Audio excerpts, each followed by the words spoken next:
whenever Pimp C was alive, whenever Scarface had a voice, during that time period, you know, it was Jay-Z, Pimp C, Scarface. Whenever you know, even Trick Daddy, whenever these guys was around, there was a lot less bullshit going on. There was a lot less bullshit being talked about. There was different types of music being promoted. Yeah. What I agree. I think that what you saying, Reese, it's the same thing that I'm saying is that the lack of leadership. It and was more of a guidance. code. It ain't no But that code comes from now. leadership. It ain't no Y'all code saying the now. same thing. Comes The code from- comes from leadership. from leadership. It's like being a real gangster. I don't mean shoot up and switch it. I mean real gangsters. No, because don't allow you to cuss in front of old ladies. Exactly. Don't allow you to sag in front of people that's older than you. A real gangster is Right. not gonna sit there and let you be on the bullshit. But what Right. happened was, unfortunately, the real gangsters got tampered with. Yeah. The real gangsters, agree with that. The real gangsters said, "Oh, we seen it with the Tekashi 6ix9ine situation. Yeah. Oh, let me goddamn attach Exploit myself this war. and exploit this and use my power, my gangster power, my ability to set up security and mobilize the streets. Right. Let me use that to and attach it to the bullshit, and then we gonna go. And then when people started seeing that, they said, "Oh well, I'm gonna do it too."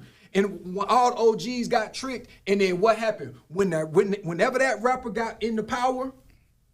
That's what It's the so crowd many followed. OGs that I know personally, bro, that aren't here right now, whether they dead or they locked up. And I know for 100% fact that they took specific rappers to the promised land. And when those rappers got there, those rappers shitted on them and left them to whatever their demise was. The OGs gave up on what their standing was and their stature was and allowed these entertainers to start being in control of the conversation and be in control of these movements because they seen dollar signs. That's when respect turned from actually having to put in the work and standing on something and to financial respect.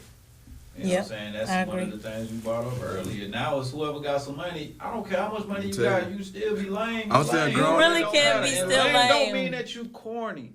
Lame means that you perpetuating bullshit to people that you have influence over. To me, that's the lamest thing you could be. So how do we change this, y'all, or how do we create a system of some type of code? Because, you know, I've like now I'm even doing programs where I teach kids about the power behind music, that's the answer. how music affects our minds, how music affects our bodies. Yeah. Y'all know hip hop is on a death frequency Yeah. versus other things like the 808s in the music affects our bodies negatively versus if you put on some classical music or even country music and different type of stuff, you're in a different type of mood and mode. Yeah. And so I really want to know this because it's like I'm so happy that we're having more artists get to the top that's not talking about all of these things. Like to see so many kids breaking down Kendrick Lamar's music. Like I've seen white teachers talk about how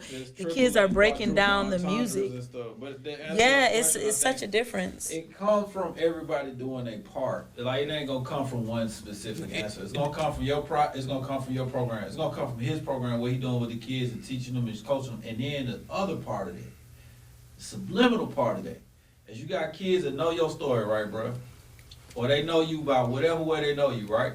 And they just happen to see you on Instagram, and you just happen to be uplifting another kid, or you just happen to be with your son. That does more than anything, because you never know what that kid gonna look and be like, man, he taking care of his kid. I'm gonna do that. You know what I'm saying? Like the subliminal message behind it. Like I loved it. I work with my pops, but I even love it even more when we in school. We just walking in the hallway together, and the kid go, "Damn, y'all brothers?" No, that's my dad. That's crazy. Yeah, You know what I'm saying? because you don't see, right. You don't see it. And Exactly.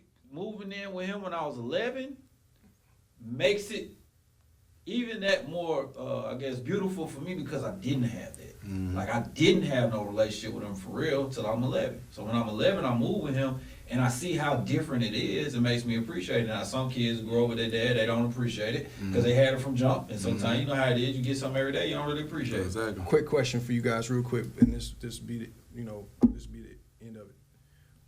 What is the fastest way for a song to become a hit? What do you need in order for a song to become a hit? Good beat for the start off. Viral ability. What do you say? A song to be a hit. I For a would song say. to be a hit, to make Exposure. a rapper start exposure, Exposure. right? That's it. So the radio is needed in order to make any song popular. A radio programming, whatever it is, whether it's through YouTube or in the internet or whether it's actually through a radio station, you need programming, right? Who is in control of the programming? Program director. Program directors are in cahoots with the labels, the people that he read that was all in that room together, right? So what did the program, I'm just bringing this around to make out, did they figure out? What we just now talked about it just now with the OGs. So we're like, oh, so how do you fix it? Well, how can you fix it? They're targeting all of the big homies.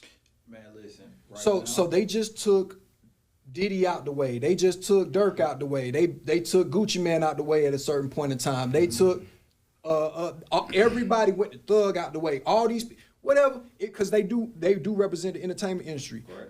So they know that at any point in time, I didn't get a chance to get into it, but the law is set up. The definition of the law is set up to where whenever you get to whatever level, whatever you're perpetuating is illegal. At any point in time, I don't care who the rapper is, they can bring a case to you, whether you're innocent or guilty. At that point in time, when they bring that case, when they make a decision to bring that case, everything that you got going on stops. It stops. You cannot produce anymore. So they figured this out. So that's the part about it is that they've removed the middleman. They removed the OGs. They removed the people that we need, to be in between. Cause we don't feel like it. We say, oh, why? I'm gonna go around you. I'm gonna go around you. I'm gonna go around you. Well, you going around and you going directly to the person that's feeding the bullshit, that's creating the circle. Right.